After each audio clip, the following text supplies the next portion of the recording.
행복한 하루를 여는 아침 묵상, 오늘 9월 29일 목요일 아침입니다. 한 주의 절반이 벌써 지났는데요. 남은 한 주도 말씀과 동행하시면서 승리하시기 바랍니다. 오늘은 열왕기하 11장을 함께 보시겠습니다.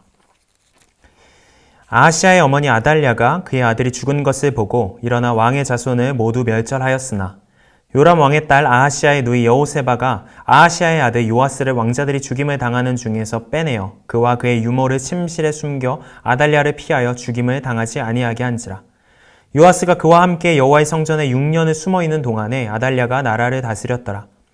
일곱째에 여호야다가 사람을 보내 가리 사람의 백부장들과 호위병의 백부장들을 불러데리고 여호와의 성전으로 들어가서 그들과 언약을 맺고 그들에게 여호와의 성전에서 맹세하게 한 후에 왕자를 그들에게 보이고 명령하여 이르되 너희가 행할 것이 이러하니 안식일에 들어온 너희 중 3분의 1은 왕궁을 주의하여 지키고 3분의 1은 수르문에 있고 3분의 1은 호위대 뒤에 있는 문에 있어서 이와 같이 왕궁을 주의하여 지키고 안식일에 나가는 너희 중 2대는 여호와의 성전을 주의하여 지켜 왕을 호위하되 너희는 각각 손에 무기를 잡고 왕을 호위하며 너희 대열을 침범하는 모든 자는 죽이고 왕이 출입할 때에 시위할지니라 하니 백부장들이 이에 제사장 여호야다의 모든 명령대로 행하여 각기 관할하는 바 안식일에 들어오는 자와 안식일에 나가는 자를 거느리고 제사장 여호야다에게 나아오매 제사장이 여호와의 성전에 있는 다윗왕의 창과 방패를 백부장들에게 주니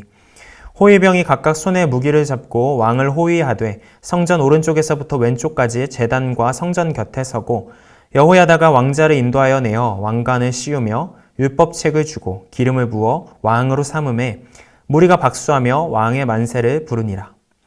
아달랴가 호위병과 백성의 소리를 듣고 여호와의 성전에 들어가 백성에게 이르러 보매 왕이 규례대로 단 위에 섰고 장관들과 나팔수가 왕의 곁에 모셔 섰으며 온 백성이 즐거워하여 나팔을 부는지라.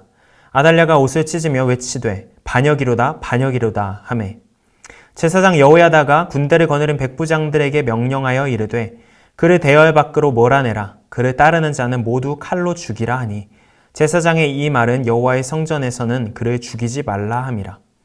이에 그의 길을 열어주매 그가 왕궁에 말이 다니는 길로 가다가 거기서 죽임을 당하였더라.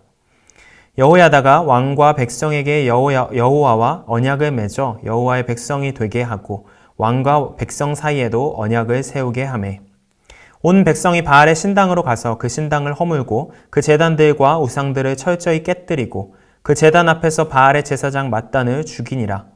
제사장이 관리들을 세워 여호와의 성전을 수직하게 하고 또 백부장들과 가리 사람과 호위병과 온 백성을 거느리고 왕을 인도하여 여호와의 성전에서 내려와 호위병의 문길을 통하여 왕궁에 이르매 그가 왕의 왕좌에 앉으니 온 백성이 즐거워하고 온 성이 평온하더라. 아달랴를 무리가 왕궁에서 칼로 죽였더라. 요아스가 왕이 될 때에 나이가 7세였더라. 아멘. 오늘 묵상 제목은 악은 반드시 무너진다입니다. 20절, 21절이 요절 말씀입니다. 왕이 왕자에 오르자 그 땅의 모든 백성이 기뻐하였다. 아달랴가 살해된 뒤로 도성은 평온을 되찾았다. 요아스가 왕위에 올랐을 때에 그는 7살이었다. 어제 살펴봤던 10장은 북이스라엘이 무대였다면 오늘 11장은 남유다로 그 무대가 옮겨지게 됩니다. 북이스라엘에서는 예후에 의한 숙청 작업이 벌어졌다면 남유다에서는 이세벨의 딸인 이 아달랴 여왕으로부터 피바람이 불고 있었죠. 아달랴는 이세벨과 같은 무자비한 성향을 드러냅니다.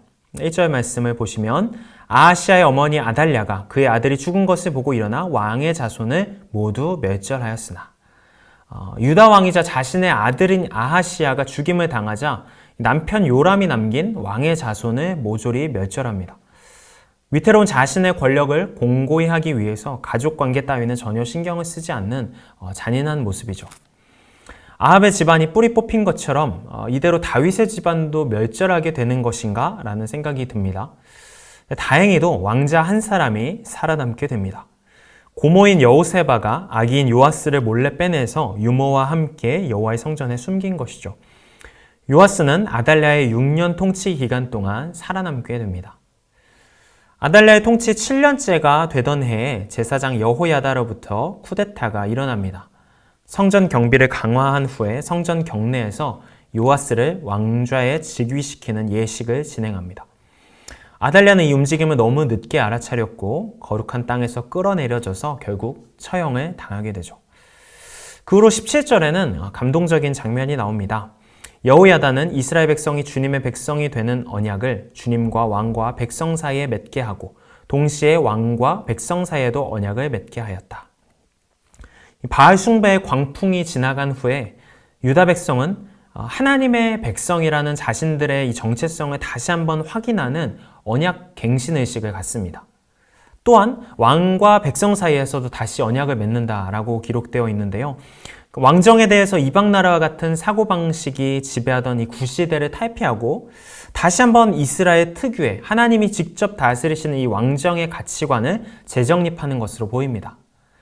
이런 의식을 통해서 유다 백성은 다시 한번 자신들이 누구인지, 자신들이 누구의 다스림을 받는 존재인지를 기억했을 것입니다. 그리고 자신들의 정체성을 기억하며 어떤 방식으로 살아가야 할지도 다짐했을 것입니다. 어제 아침 묵상을 나누면서 예후의 개혁의 한계가 부수기만 하고 새로운 것을 세우지 못한 반쪽짜리 개혁이었다라고 말씀드렸는데 오늘 본문에 나오는 이 유다 백성들의 개혁은 예후의 개혁에서 부족했던 그 반쪽을 정확히 채우는 모습을 보여주는 것으로 보입니다. 이렇게 해서 유다 땅에 다시 기쁨이 회복됩니다. 오늘 요절 말씀을 보면 모든 백성이 기뻐했고 도성은 평온을 되찾았다라고 나옵니다. 비록 7살짜리 왕이었으나 개혁의 과정과 내용을 보면 진정한 평화가 그 땅에 회복되었음을 알 수 있습니다. 어제 살펴본 10장과 오늘 11장을 대비해서 생각해 보시면 하늘 높은 줄 모르고 권세를 부리며 바알 신앙을 관장했던 아합의 집안은 결국 완전히 멸절을 당하게 되었습니다. 11장 초반까지만 해도 다윗의 집도 이와 비슷하게 멸절을 당하는 것처럼 보여졌죠. 그러나 우연과 같은 여러 사건과 하나님의 돌보심이 결합되어 다윗의 집은 생존하게 되었고 그의 집과 왕좌에 다시 평화가 회복됩니다. 다윗을 향한 하나님의 약속과 신실함은 결코 끊어지지 않으며 반대로 악은 어떤 모양을 가졌든 또 어떤 위세를 가졌든 반드시 무너진다는 것을 성경의 이야기는 한 번 더 우리에게 보여줍니다. 오늘 묵상의 제목인 악은 반드시 무너진다라는 이 믿음이요. 이 믿음이야말로 우리가 이 땅에서 하나님의 백성으로서 신실하게 살아갈 수 있게 만드는 소망의 약속이지 않을까 생각해 봅니다. 우리 내면에 있는 여러 모양의 악이 있을 수 있고요. 또 우리의 공동체와 세상의 정의를 망가뜨리는 악의 세력들도 있을 수 있습니다. 어떤 모양의 악이든 결국은 반드시 무너질 것이다. 반드시 하나님의 심판 앞에서 괴멸하게 될 것이다 라는 약속. 이 약속을 붙잡고 살아갈 때 악에게 지지 않고 선으로 악을 갚을 수 있는 용기와 믿음이 나온다고 믿습니다. 악은 반드시 무너진다라는 말을 조금 돌려서 표현해 보면 결국 사랑이 이긴다는 것 아니겠습니까? 성경 전체 이야기도 이 진리를 우리에게 가르쳐 줍니다. 인간 편에서의 수많은 악도, 이 세상의 권력과 제국의 악도 결국은 하나님의 신실하심을 꺾지 못한다. 최후의 최후까지 우리를 믿어주시는 신실하신 하나님의 사랑이 결국은 이긴다라는 건 말입니다. 오늘 하루를 살아가시면서 다양한 모양의 악을 마주하게 되실 때마다 그래서 내 안에 감당하지 못할 분노와 절망이 내 존재를 삼키려고 할 때마다 오늘 이 약속의 말씀을 다시 한 번 더 떠올리시는 여러분 모두 되시기를 축복합니다. 반드시 악은 무너집니다. 반드시 사랑은 이깁니다. 함께 기도하시겠습니다. 사랑의 하나님, 우리 안에 있는 여러 모양의 악도 또 이 세계를 흔드는 것 같은 강대한 악의 세력도 결국은 하나님의 신실하심을 꺾을 수 없음을 고백합니다.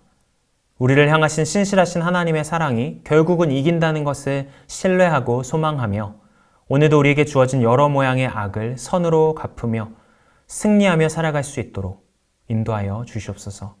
예수님의 이름으로 기도드립니다. 아멘.